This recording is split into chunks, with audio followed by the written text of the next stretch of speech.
कई बार जीवन में वैसा नहीं होता जैसा कि हम चाहते हैं। हमारी इच्छा के विरुद्ध चीजें हो जाती हैं।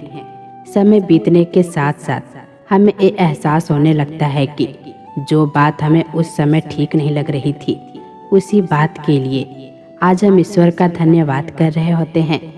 तभी तो कहते हैं कि जो हुआ अच्छा हुआ, जो हो रहा है अच्छा ही हो रहा है, और जो होगा अच्छा ही होगा।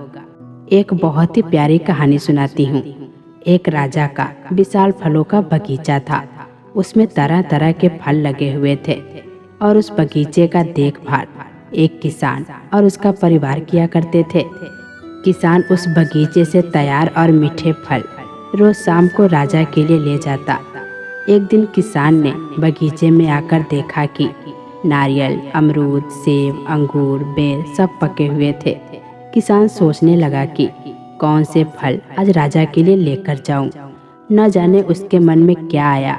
उसने अंगूर की टोकरी भरी और राजा के लिए लेकर महल की ओर चल दिया। वो रास्ते भर सोचते जा रहा था। केवल अंगूर लिए 2-4 सेब, नारियल, अमरूद ही डाल लेता।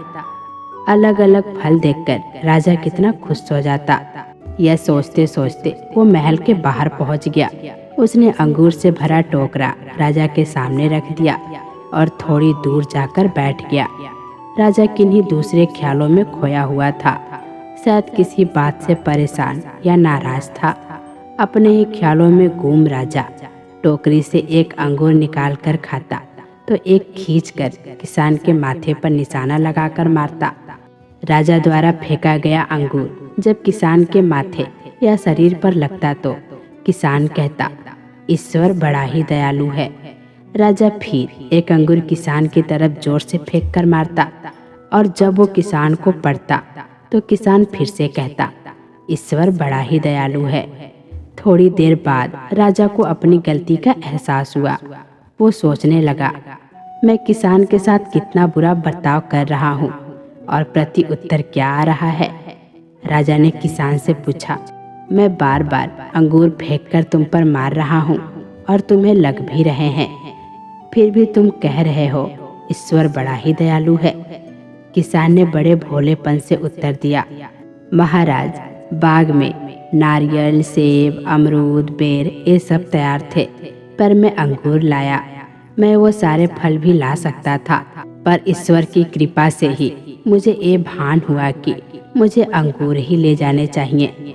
मैं ईश्वर को धन्यवाद देता हूँ, क्योंकि अगर मैं दूसरे फल लाता और इसी तरह आप मुझे जोर से मारते तो मेरा क्या हाल होता। सच में महाराज, ईश्वर बड़ा ही दयालु है। तो दोस्तों, यदि जीवन में किसी मोड़ पर सही या आपके हिसाब से घटित ना हो तो धैर्य रखना, क्योंकि समय अपने राज समय आने के साथ ही खोलता है और उस समय हमारे मुंह से यही निकलता है कि जो हुआ अच्छा ही हुआ। फिर मिलेंगे अगली वीडियो में। तब तक के लिए अपना ख्याल रखना।